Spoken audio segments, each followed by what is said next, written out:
मित्रों, आज बड़ी खुशी का पल है कि समाज को न्याय दिलाने वाला हम अधिवक्ताओं का वर्ग जो विभिन्न स्थान से, विभिन्न क्षेत्रों से यहाँ पे पधारे हुए हैं। कलेक्ट्रेट अधिवक्ता न्यायालय से हमारे योगेंद्र मिश्र जी जो पूर्व मंत्री रहे हैं, हरे राम पांडे जी जो उच्च न्यायालय हाईकोर्ट से आए हुए हैं, और दीवानी कचहरी के हमारे अधिवक्ता साथी प्रदीप पांडे जी हम सबके बीच मौजूद हैं। मित्रों, आज आपसे रूबरू होने का सिर्फ एक ही मकसद है कि चूँकि हम लोग समाज को न्याय दिलाने का काम करते हैं और समाज को न्याय दिलाने में कौन कौन सी कठिनाइयाँ हम अधिवक्ता वर्ग को महसूस होती है, और सरकार या न्यायपालिका कुछ ऐसे बिंदु हैं जो हम अधिवक्ताओं को सरल सुलभ कर दें, जो व्यवस्था मुहैया करा दें, जिससे समाज को अच्छी तरीके से त्वरित न्याय दिलाने में हम लोग गतिशील रहेंगे और अच्छा कार्य करेंगे। इसी बीच इसी प्रश्न के साथ हम उच्च न्यायालय से हमारे अनुज भाई हरिराम पांडे जी से जानना चाहेंगे कि आज समाज को न्याय दिलाने में अधिवक्ता वर्ग को किन किन महत्वपूर्ण परेशानियों का सामना करना पड़ रहा है, और अधिवक्ताओं की कौन सी ऐसी आवश्यकताएं हैं जिनको सरकार और न्यायपालिका पूरा करे तो हम लोग सही मायने में समाज को अच्छा न्याय दिलाएंगे। बहुत बहुत धन्यवाद अनु भैया।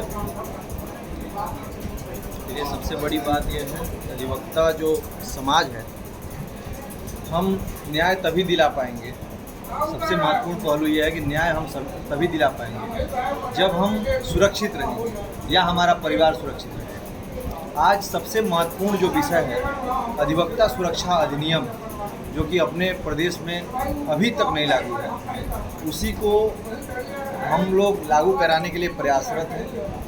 काफ़ी वर्षों से प्रयास कर रहे हैं। हालांकि ड्राफ्टिंग कमेटी का भी गठन हो चुका है, लेकिन ड्राफ्टिंग कमेटी ने अपना जो प्रस्ताव है अभी तक उसने नहीं दे पाई है ना।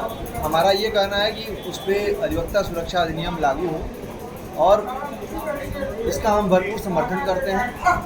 दूसरा चीज़ ये है कि अधिवक्ता जो हैं वो गरीब शोषित जो लोग हैं उनको एक न्याय दिलाने का एक महत्वपूर्ण भूमिका निभाते हैं।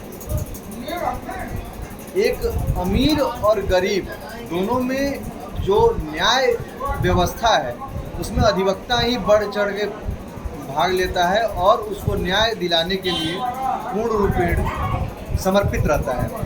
तो दूसरा ये है कि हम अधिवक्ताओं का अगर जो उसमें मेडिकल की व्यवस्था नहीं हो पा रही है, आज के डेट तक कोई भी गवर्नमेंट जो भी आई, हम किसी भी गवर्नमेंट के ऊपर नहीं जा रहे हैं, कोई भी सरकार आई, कोई हम लोग अधिवक्ता हित में कोई ऐसा काम नहीं किया जिसमें मेडिक्लेम पॉलिसी का ये रखें कि प्रपोजल रखें कि अधिवक्ताओं को एक मेडिक्लेम पॉलिसी मिले।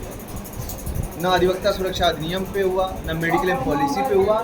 तीसरा एक महत्वपूर्ण पहलू ये है कि हमारे जो अधिवक्ता हैं, जो भी मनुष्य हैं, 60 साल के ऊपर जो काम करने की जो क्षमता होती है 60 साल के बाद धीरे धीरे कम होती जाती है।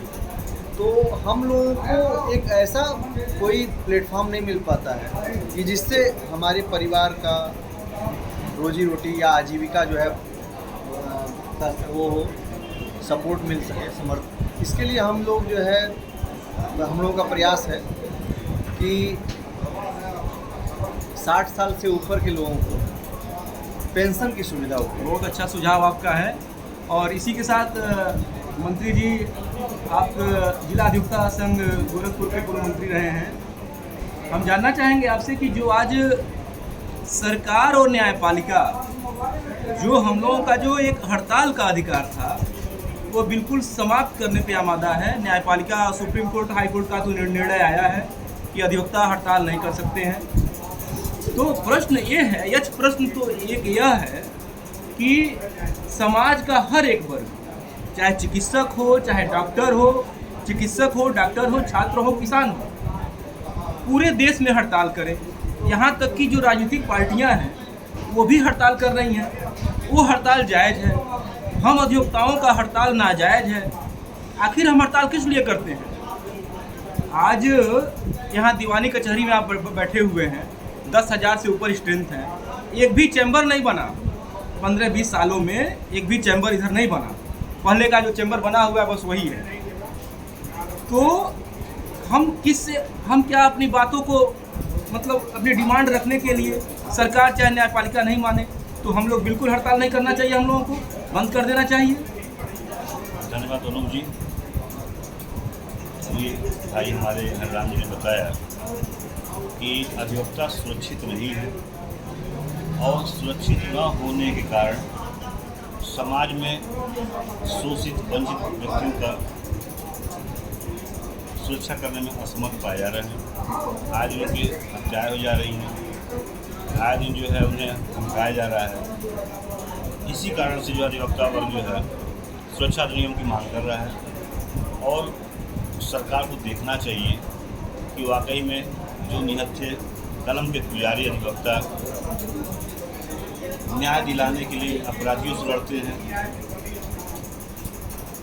शोषित वंचित जिनके पास पैसा रुपया नहीं है उनके लिए खड़े होते हैं, जो दबंग भूमाफिया लोग हैं उनके खिलाफ भी लड़ने का कार्य करते हैं। ऐसे में उनको तमाम तरह की कठिनाइयाँ होती हैं।